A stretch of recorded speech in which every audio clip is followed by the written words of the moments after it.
The NBA playoffs are here, and I'm getting my bets in on FanDuel. Talk to me, Chuck GPT. What do you know? All sorts of interesting stuff, even Charles Barkley's greatest fear. Hey, nobody needs to know that.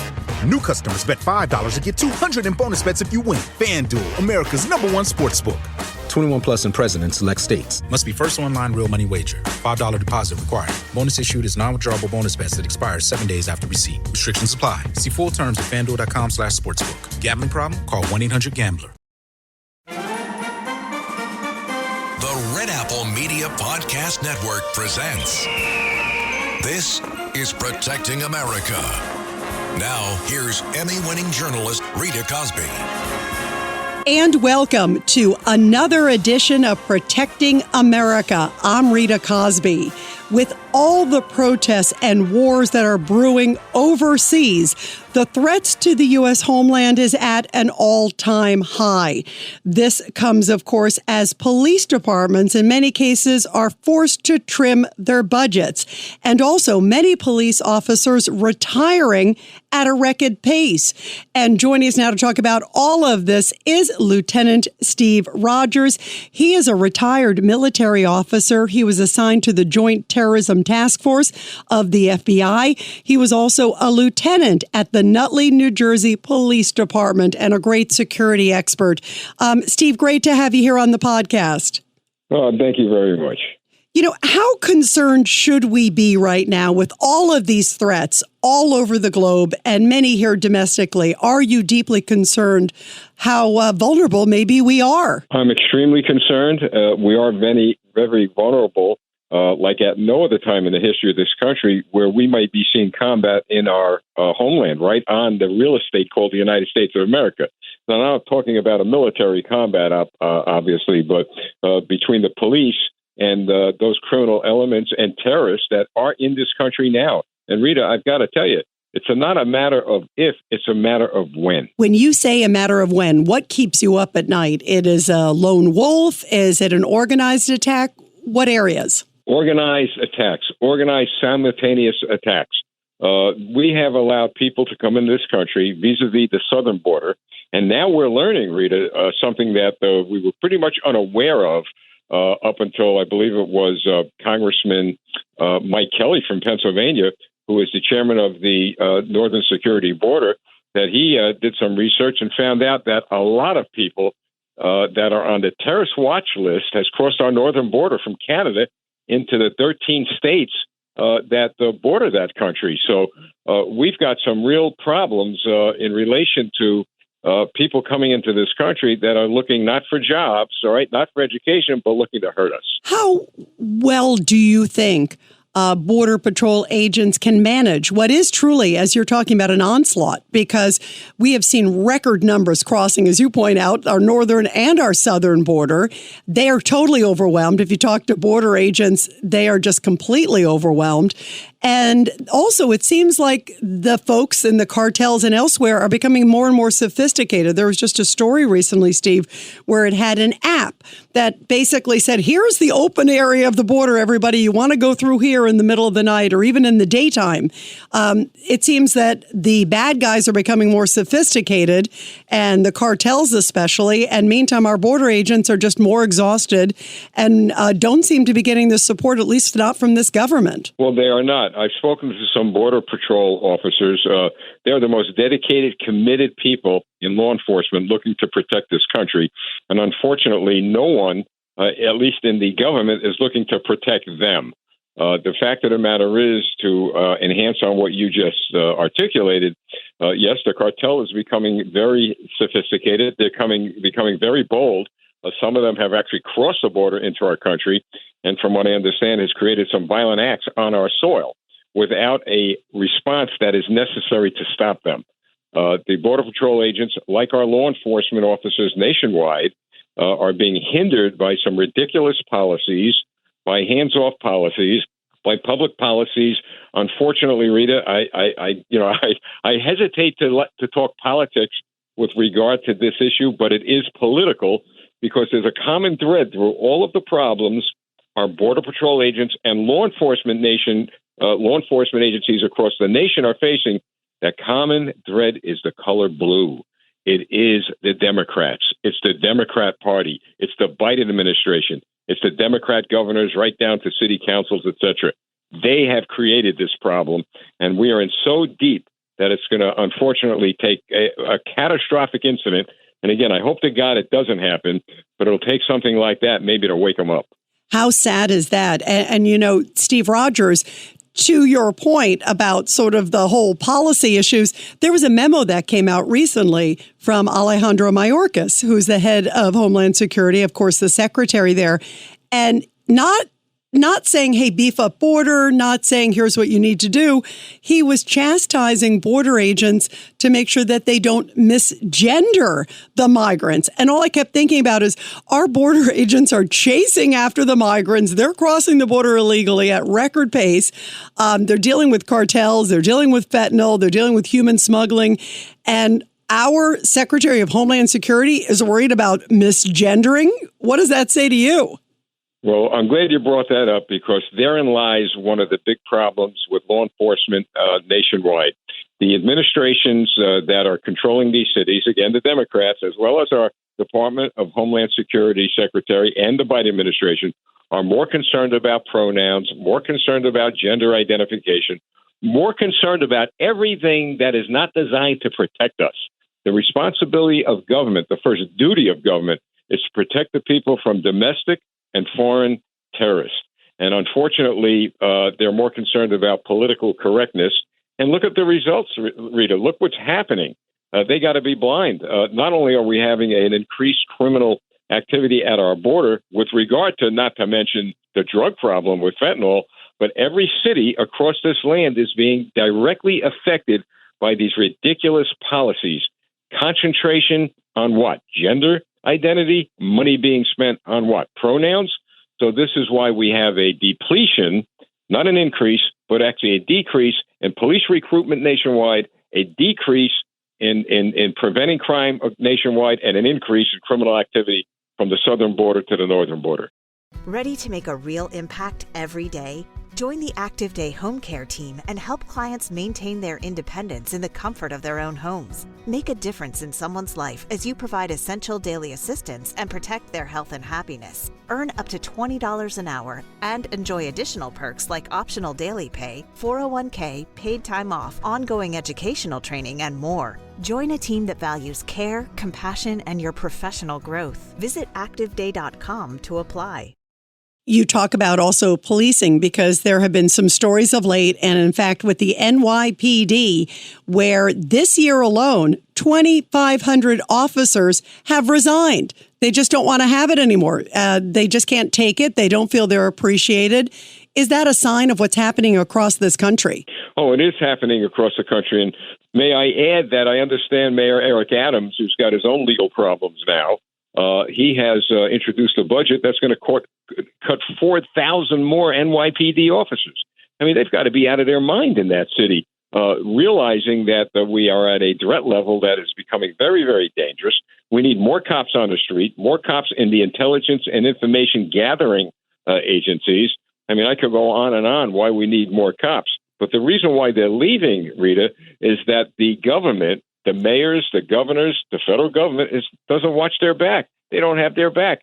They're sending our men and women, our young men and women in blue uniforms into harm's way, where many of them are being killed as a result of these ridiculous policies. And they expect them to stay on this job, to sacrifice their lives and their pensions when they're not going to be solidly backed by these political leaders. So this is why we have the problem, and it's getting worse and worse and worse. And also, this, to me, is a time, based on what we're talking about, this is the worst time to be cutting. One of the things they even talked about was trimming the counterterrorism unit of the NYPD to about 75% less than what it is. Can you imagine here, you worked with the terrorism task force there of the FBI, Steve Rogers. Can you imagine at a time, as we're talking about, of all times with such a heightened threat level in this country and all over the globe, that would be the last place I would cut? It sure would be. And, I was one of the first military intelligence officers, naval officer, assigned to FBI Joint Terrorism Task Force in Washington, D.C. after 9/11. I'll tell you how that happened. The CIA, the FBI, local law enforcement, state agencies, etc., weren't really sharing a lot of critical information across agencies. They were kind of keeping it to themselves, the old turf battle stuff. Well, to the credit of the young George W. Bush, he put together a fusion center in Washington, D.C. at FBI headquarters and had every single federal, state, county, and local agency represented sharing information. To your point, he increased the capabilities of law enforcement to collect intelligence and information to prevent attacks. And now the complete reverse is being done, where these political individuals and the Democrats again are creating a situation where our capabilities are decreasing to a point where we're unable to prevent maybe an impending disaster. The other thing, too, is even on a basic level of crime, Steve Rogers, it seems there was an attack recently where there was an officer who was punched and beaten. You could see it on the videotape. It was repeat offenders. And guess what? They were let out. A judge lets them out. I mean, if somebody is going to go to the effort of beating up a cop, seen on videotape, it's a repeat offender. It shouldn't be rocket science that this person's a threat to society. And yet this sort of loose bail system is even affecting beating up police. I saw that video, and my first reaction, Rita, was I wonder if it was a judge being beaten or it was a politician being beaten. And I don't want to see violence committed upon anyone, but I noticed something happening. The trend is beginning to turn with regard to maybe people waking up. For this reason, there are some politicians. I remember a congresswoman in Washington, D.C., defund the police, until, unfortunately, and sadly to say, she became the victim of a violent carjacking and got smacked around a little bit. And now she turned her whole tune. Well, we really need more police. This problem is the people making these laws are sitting in leather seats in an office, sending our young men and women into harm's way. They have never been, they never had guns pointed at them. They've never been shot at. They've never been burglarized, on and on and on and on. They don't wear the shoes of middle America, of the hardworking men and women who have to face guns, violence, rape, murder, being tossed in subways and witnessing it. I mean, could you imagine the trauma that goes along with this? They don't have to face this, but it's beginning to turn because the criminals, I notice, have left the cities and they're coming into suburban areas, and next stop, the wealthy people. So as they begin to elevate their criminal activity into more affluent neighborhoods, you're going to see, I believe, a lot change. But I hope it changes before too many people are going to be harmed as a result of these ridiculous policies. Yeah, and I still wonder why, even in places like, say, New York City, City Council was just up recently, and a number of these, very sort of soft on crime types, a number of them got reelected. Not all, but a number of them did. So what is it saying? I mean, how much more crime do they need to realize maybe they shouldn't keep electing these people? Well, you're right. But the bottom line with a lot of these people, corporate people, is money. They start losing money, you're going to see a lot of changes because, Rita, I believe many of these corporate executives donate to these political entities. Now, what happens if some of these big corporations decide to leave New York City? What happens if Wall Street all of a sudden decide, we better get out of here? Our people are being mugged, being shot. What about all of these big department stores? I used to go to New York quite often. I was raised in Brooklyn. I don't go to New York anymore. Like tens of thousands of others, I'm sure, are not going to New York anymore. So as soon as the money begins to affect corporate America in the city of New York, you'll see changes. And maybe that's why the mayor has to cut his budget, because the income is not coming into that city as it used to be. Yeah, a lot of people have fled, and a lot, as you talk about, big business people fled, and they haven't been incentivized to come back because of the crime and the taxes and all those things. The other thing, too, Steve Rogers, is obviously what's been happening of late, all of these protests that we've seen on the streets of New York and colleges across the country and elsewhere. How concerned are you? Because there have been a couple incidents where they definitely have turned violent. How concerned are you that that's adding to the powder keg? Well, very, very concerned. And there's another side of this powder keg, Rita, as you put it. I call it a teapot with a lid on it ready to explode. I'll give you the illustration. Back during the Vietnam War, I remember the Vietnam War protesters, the college students, pretty much doing the same thing that we see now today. And the police couldn't control it. but I remember the term hard hats. Hard hats were the construction workers in this country at the time. And they were the ones that went out on the street and began to do combat with these protesters, something we don't advocate, we never want to see. We don't want to see that again. But our politicians haven't learned from history. It goes back to give the police the authority and the power they need in order to put an end to these protests. First of all, there is a strategy. There is a plan. Every police department should have one to deal with these protests. It's not being executed. Why? They don't have the manpower. They don't have the training. They don't have the backing of the government to do their job. So now you've got criminals, and these protesters are criminals. They're not protesting for Palestine. They're protesting because they hate Israel. They hate America. They hate anything that stands for freedom and liberty. They're going out there advancing a political agenda that some of them are even unaware of what they're doing. But the fact is, what they are aware of is they're disrupting your rights and my rights to travel. They're disrupting our ability to be free, to love our liberty, and to exercise our individual rights. So the government needs to spend more time addressing our rights and not their rights. They have the rights to free speech, but those rights are limited when you're spewing out hate. Kill America, kill Jews, destroy Israel. Well, to me, you've crossed the line, and you should be arrested and you should be going to jail. And there was a recent case in Queens, New York, of course, at a high school where a group of students found out that a teacher went to a pro-Israel rally. They saw her image like on a screen. And then they put it out there, and it was almost a riot at this school where they were looking for the teacher because she attended a peaceful pro-Israel rally. My first thought was, Steve, where have we gone so wrong that they would be out for like almost causing a mob looking for a teacher? Imagine if they had caught her. That's a great question. Where have we gone so wrong? Well, we're reaping what we have seen happen in this country for years.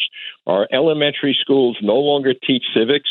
They no longer teach respect for authority, respect for your teachers, respect for your parents. They're more concerned about what? Let's go back to gender identity, pronouns, the things that really don't count when it comes to a person's future. I mean, most people could care less. Call yourself what you want. Live the way you want. Just don't bother me. Live your life. But they're not doing that. They're shoving this stuff down the throats of our young children. And so it starts in elementary school, and then they are reinforced with all kinds of nonsense during their junior high school years and high school years. And I've spoken to teachers, and, teachers are telling me they're leaving in droves. They went to college to teach, not to indoctrinate. But parents need to wake up. Parents need to pay more attention to their children's education. They need to pay attention to getting involved in their school boards, as they have across this country this past election cycle. And I'm happy to say that in many states, a lot of these liberals were tossed out of school boards, and they need to get involved in the political process by electing to office people that are going to political leaders that are going to look at the best interest of the people and the parents, rather than those who have a political agenda to take this country down. Is there anything that you think law enforcement should be doing and even public officials should be doing in the case where some of these protests, they're not only burning the Israeli flag, they're burning the American flag? Well, they certainly have the right to do that under our Constitution. However, we do have hate crime laws. We do have bias crime laws, and we need to strictly enforce these laws. When you hear death to Jews, well, to me, that's a hate crime. You're advocating violence against Jewish people. Destroy America. Kill Americans, kill Jews, destroy Israel. These are, as far as I'm concerned, and some people said I might have a point with this. Some others have said I'm stretching this point. But the enemies of this country are eating this all up. And when protesters go out there and they spew out what our enemies are spewing out overseas, you know what I believe that is, Rita? Aiding and abetting the enemy. You're spreading their propaganda. You're inflaming people in this country to turn on each other and to do what? To take our government down. It's all part of, no doubt in my mind, and I've been in the military for a good part of my life, it's all part of what I call a psychological war plan. Just hit America in their streets, divide them up, and have them destroy each other. And unfortunately, this is what we're seeing as a result of, again, the Democrat Party in this country, the Biden administration, and others who support his policies have allowed to happen, because we need to get tough And I'm not saying take people's rights away. Everybody has civil rights, but we need to get tough. When there's a bully in the schoolyard, that bully only knows one thing, and that one thing isn't saying I'm sorry and walking away and getting a beating the next day and becoming a victim the next day. That bully knows only one thing, and I'll let your listeners figure out what that is. Yeah, it is peace through strength, I guess, is the key kind of message there, or force, a clear, resounding message. Before I let you go, what are you most concerned about, Steve Rogers? Is it the sort of threat within what we're talking about in some of the schools and elsewhere, or is it the threat from outside? Well, the threat from out has now become the threat from within. I believe there are terrorist cells in this country. I believe there are bad actors now planning to attack this country. Based on what I've seen, what I'm reading, and the research I'm doing. And I don't say that to alarm people. I say that to make sure that people understand that they actually, without any doubt, if they see something, say something. It's very important that they do that. And one thing that I didn't like to hear on the police department when people called us was, I'm sorry to bother you. You're not bothering the police. And I urge the clergy in this country, rabbis, priests, ministers, get involved. Start talking to the people. Start bringing comfort to them, some security. Our rabbis, our priests, our ministers, they speak to more people in one congregational meeting than any politicians could speak to in 6 months. So they need help. Our people need help. They need prayer. Let's not forget there's a spiritual element here. And you know what? Those clergymen may be saving this country as a result of the work they're doing also. Yeah, that's a very good point. And you're right. I don't think enough people are talking about the role that they can play on so many different levels within families, but also in protecting the homeland and inspiring people to speak up. Well, everybody, be sure to subscribe and share this podcast. And Lieutenant Steve Rogers, thank you so much for your great service to this country and all you do and you have done for so many decades to keep us safe. Thank you so much for joining us. Well, thank you for the work you're doing. You're helping part of saving this country. I thank you. And everybody, I'll be back soon with another great edition of Protecting America. And of course, you can catch me every weeknight, 10 p.m. to midnight on the legendary WABC Radio. This is Rita Cosby, and thanks for all you do to protect America.